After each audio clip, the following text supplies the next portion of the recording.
A lot of people, in case you're just joining us on the story right now, let me tell you, thank you for joining us here. The person we are exposing is a person called Robert Vadra, a man who deserves to be exposed. The epitome of corruption, the lowest point of nepotism that any human being can reach. He uses, and let me tell you, we put out several parts on the channel right now. In the first part, we showed you that Hooda approved Robert Vadra's land directly and openly. He bypassed the rules. He went past everybody else. He broke the rules. He disregarded the officials. He didn't give them any attention. Then in part number 2, we showed that Sonia Gandhi's name was actually used, that Robert Vadra used Sonia Gandhi's name. This is part of the testimonies in the Justice Dhingra Committee report and should be, rightly so, a major source of embarrassment for Sonia Gandhi. In part number 3 of the expose, we showed you how Robert Vadra and Hooda's relatives were part of the deal, ladies and gentlemen. This is the most shocking part. That's what politicians in India think all the time. We can get away with it.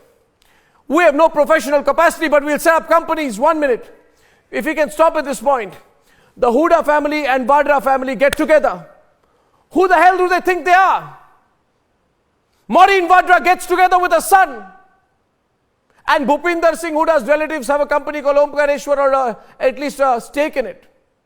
And they get together and do a business deal and then get Uncle Hooda to give all the clearances.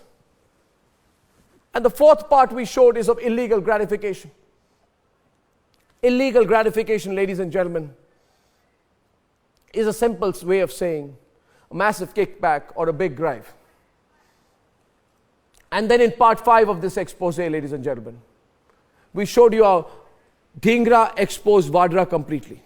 In different parts of the report, he raised questions.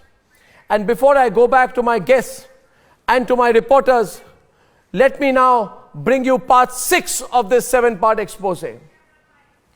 In part 6, we tell you how Justice S.N. Dhingra rips apart former Chief Minister Bhupinder Singh Hooda, because the report proves one thing, that Hooda is as complicit as Robert Vadra. More like partners in crime. Here are details of how Bhupinder Singh Hooda abused power to fill his coffers. That's what is being said in the Dhingra report.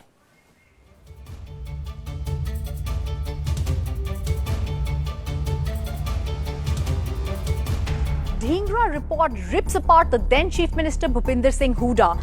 Collusion, conspiracy, corruption are the charges against Bhupinder Singh Hooda.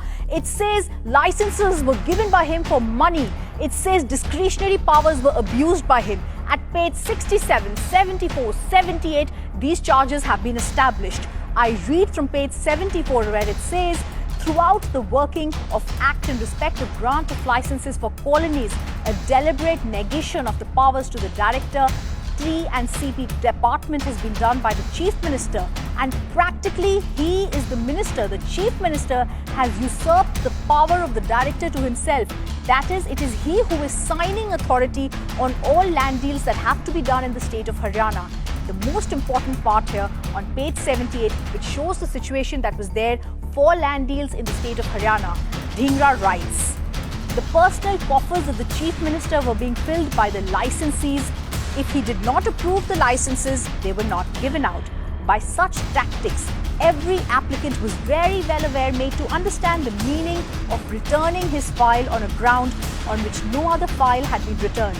After the return of the file, obviously, he was supposed to meet the Chief Minister or his agents to satisfy the requirement of the Chief Minister for the grant of licenses.